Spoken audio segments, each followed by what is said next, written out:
Right, so hello and welcome back to Books and Things, and welcome to another video. And today let's have another miscellaneous chat.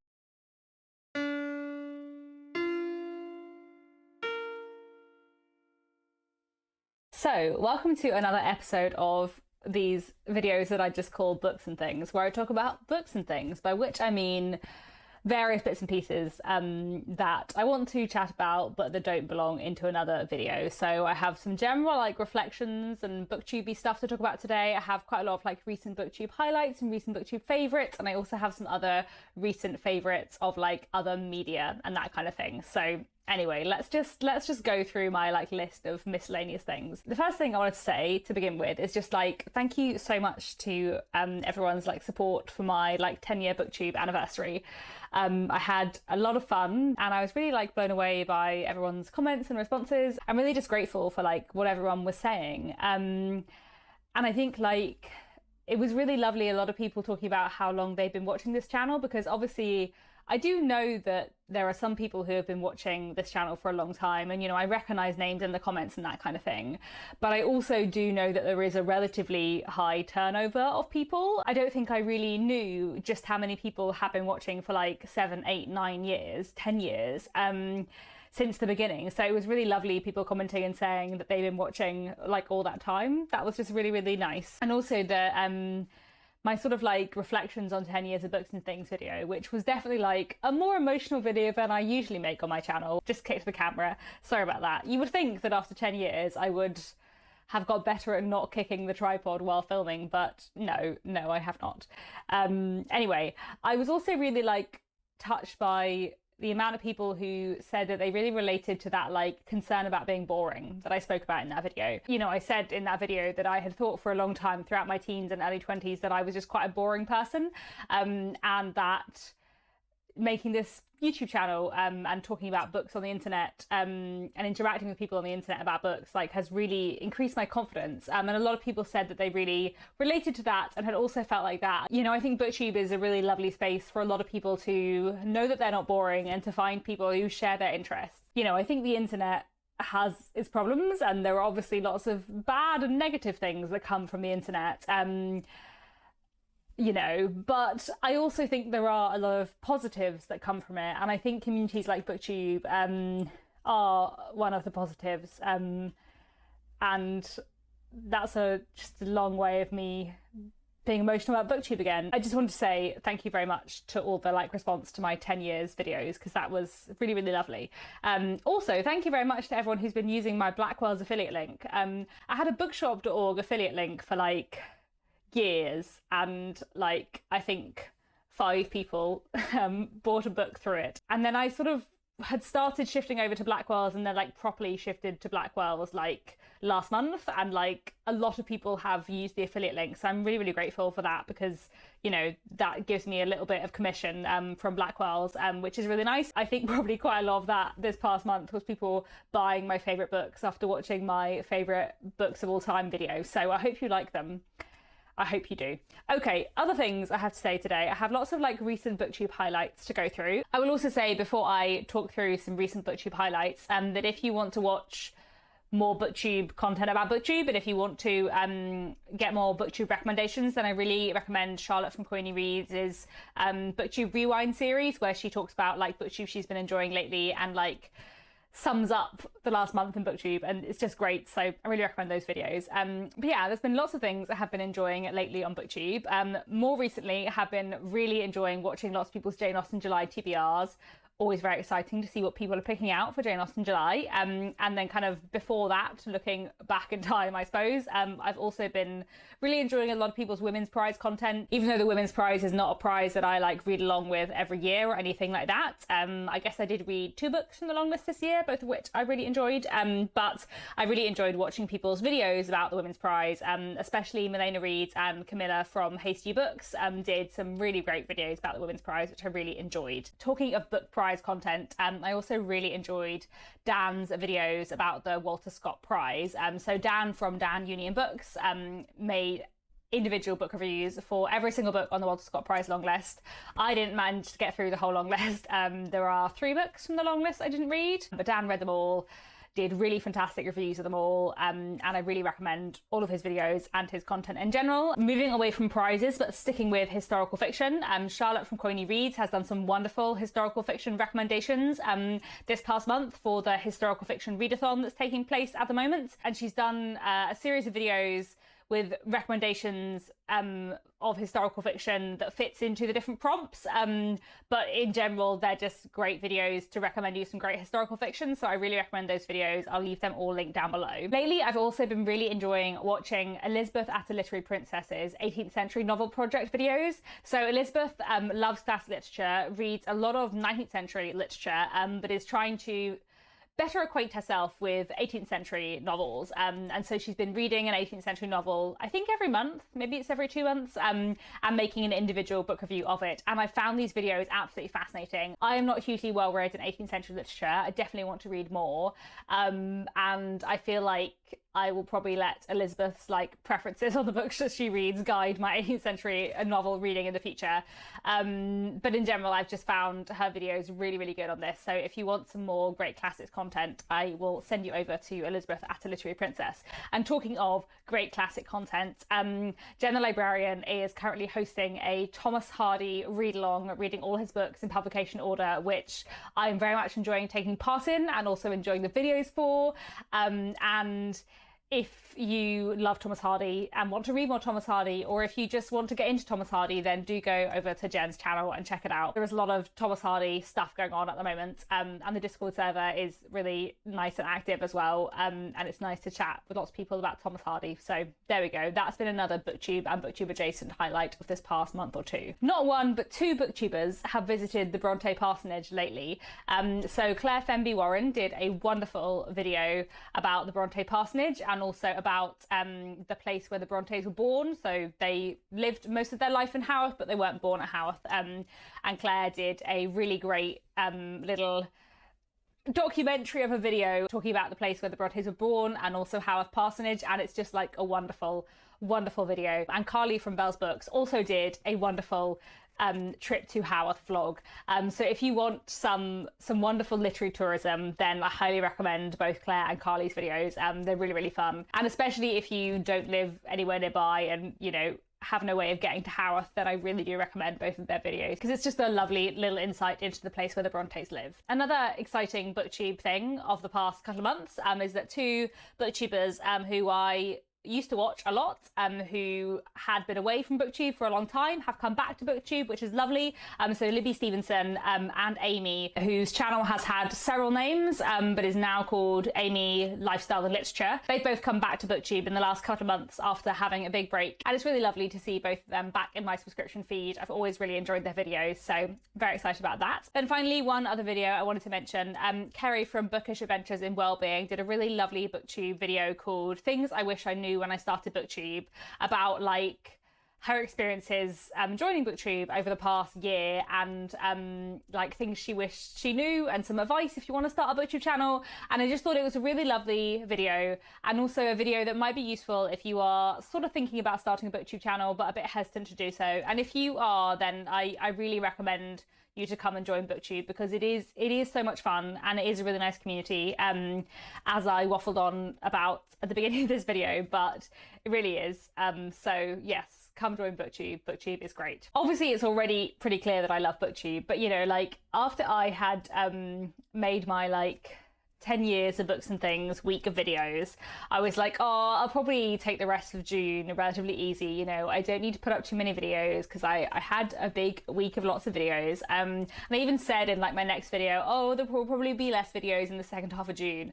And then I just ignored that plan and went back to my regular upload schedule and posted 2 videos a week for the rest of June. So, you know, even when I'm like, oh, I should probably take a break because that was quite a lot of videos, then I just keep on making lots of videos. I just have so many videos I want to make that I feel like if I took a break from Booktube ever, I would be scrambling to catch up with all the videos I wanted to make.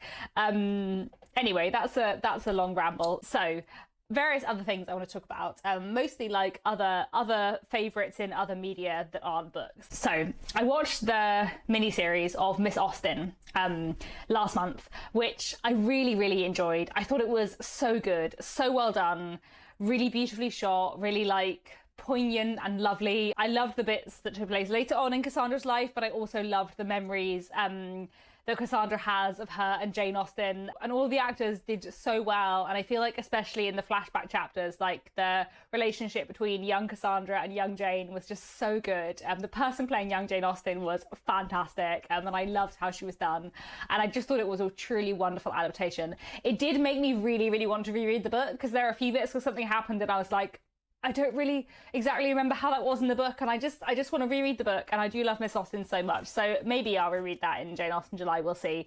But I did want to highly recommend the miniseries because I thought it was fantastic, and just really well done.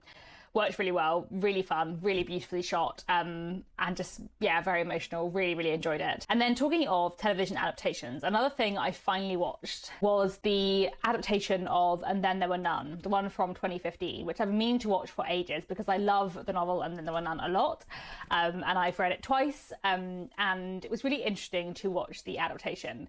I have very mixed feelings about this adaptation because on the one hand, I loved it. Like, on the one hand, it was fantastic. It was so creepy and sinister, and so well done, and like I thought the acting was incredible. Like, it was such a good cast, and the acting was very, very, very good indeed, and the look of it, like how it was shot, was fantastic. I thought it was so effective, but I do have a bit of a problem with how they adapted certain things from the book, because I feel like the way they adapted certain things about the book kind of missed the point.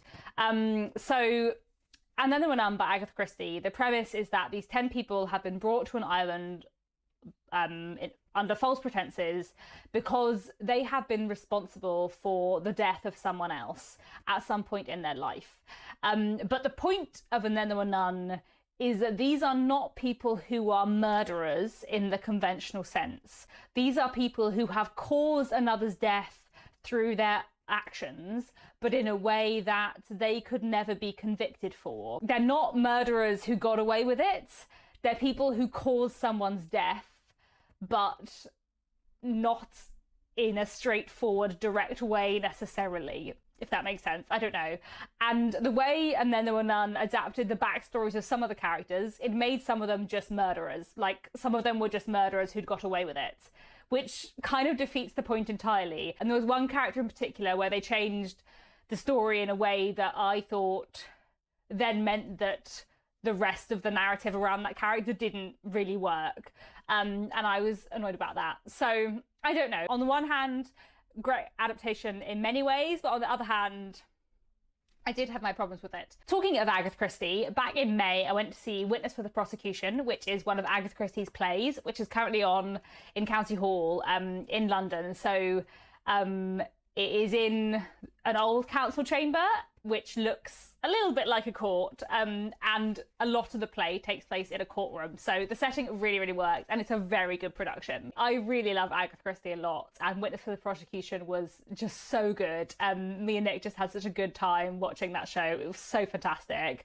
Really, really worth a watch if you're ever in London. And actually, like, The Mousetrap by Agatha Christie is the other famous Agatha Christie play, and that's on in London, and that's like one of the longest running shows in the West End. I think it might be the longest running show in the West End.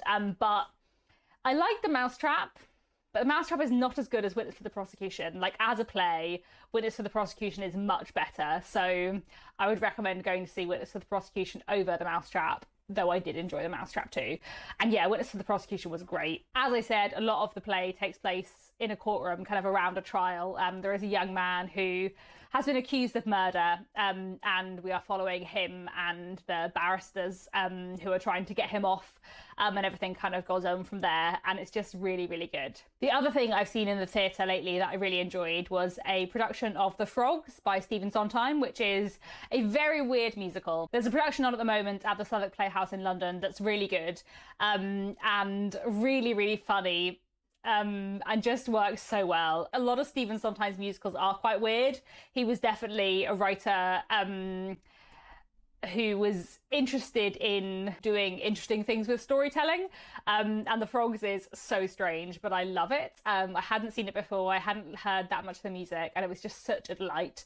So The Frogs is a musical based on an ancient Greek play, but with some changes. But it follows, like, to a certain extent, the plot of this ancient Greek play, which was about a god and the god's slave going to the underworld to bring back a famous playwright and bring this playwright back to life to try and help the world get through its problems. And in this version, in The Frogs, the playwright is not a Greek playwright, but the 20th century playwright George Bernard Shaw. And it's quite episodical and strange, and they obviously, you know, go to Hades and odd things happen. And I just had such a great time watching it. It's so fun. Very odd, wouldn't be for everyone, but I love Sondheim's musicals a lot. Another non-bookish favourite of the past few months.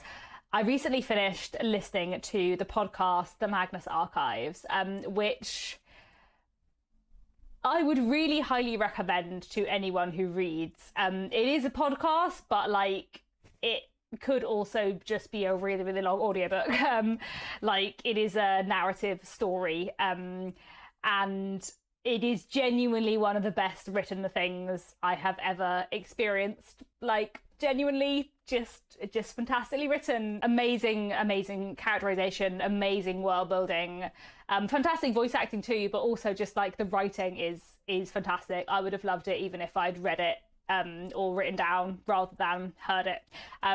So the Magnus Archives it's a horror podcast, right? And I'm quite wary of horror usually, although now having listened to the Magnus Archives, I feel like maybe I should try more horror, and I will. I think I've never liked horror films, but actually horror words, if I can't see a thing, I think I find that much easier because I don't have a visual imagination at all, so I don't find words scary in the same way I find images scary, I guess. So that helped. But I just think the Magnus Archives is wonderful. So you start listening to the podcast in series 1, as I did quite a while ago now. And in the beginning, it feels almost like a collection of horror short stories. We have these different statements that people have given to the Magnus Institute about weird supernatural happenings. But then as the series progresses, you get a bit of an overarching narrative about this place, the Magnus Institute, the people within it who are researching these supernatural occurrences. And then across the 5 series of the podcast, the overarching narrative takes over more and more, and the characterization becomes deeper and deeper, and it's just so good. I don't think there are many characters in the whole of literature that I love as much as and identify with as much as Martin Blackwood from the Magnus Archives. What a character. What a character. What a great thing the Magnus Archives is. If you like fiction, try the Magnus Archives. Even if you don't think you like horror, I think it's worth a try because it's so well written and the characterization is like just top notch. And the writing and the world building and the twists and turns of the plot, like everything in it is so good. And I just thought it was fantastic. And I really, really, really do recommend it. So there we go. That's been an absolute highlight. I was about to say the past month, but actually over the past few years, Nick and I have been listening to that together. Nick had listened to it previously and then he re-listened to it with me. And I just think it's genuinely, one of the best written things I've ever encountered. So I really recommend the Magnus Archives. It's fantastic. And if anyone has any other recommendations for fiction podcasts, by which I mean podcasts that are works of fiction rather than podcasts about works of fiction, I would really like to know. Nick and I have been looking for new things to listen to that are, you know, like the Magnus Archives, and nothing's going to be as good as the Magnus Archives, is it? But if you have any recommendations, do let me know. Okay, I'm nearly at the end of my random chat, but the final thing I wanted to talk about that I've been really enjoying lately is a computer game called Wordplay, which isn't even out properly yet. I've just been playing the demo of the first level, and it's out in full in July. And then I'm looking forward to all the levels. But Wordplay is like a word game where you have to like make the longest word out of the letters you've been given, and you can get various other points for various other things. It's kind of like Scrabble adjacent, but it's so fun. I'm really, really enjoying it. It's been very, very entertaining, and I've become slightly addicted to it this past month. So there we go. I really recommend Wordplay. Okay, that's been quite enough rambling from me. I feel like this video was intended to be a quick chatty video and was actually really long, but you never know. Maybe once I've edited out all my utter waffle, it will be less long. Do let me know down in the comments what you have been loving lately, whether that is books or, you know, other things. Let me know if you have found any new booktubers lately who you've been enjoying. Let me know if you're looking forward to Jane Austen July, which I think is starting tomorrow when I put this up. I think that's my plan of when this video will go live. I'm very excited for Jane Austen July. I have many plans. And yes, that's all for now. Thank you very much for watching, and I'll be back very soon with another bookish video.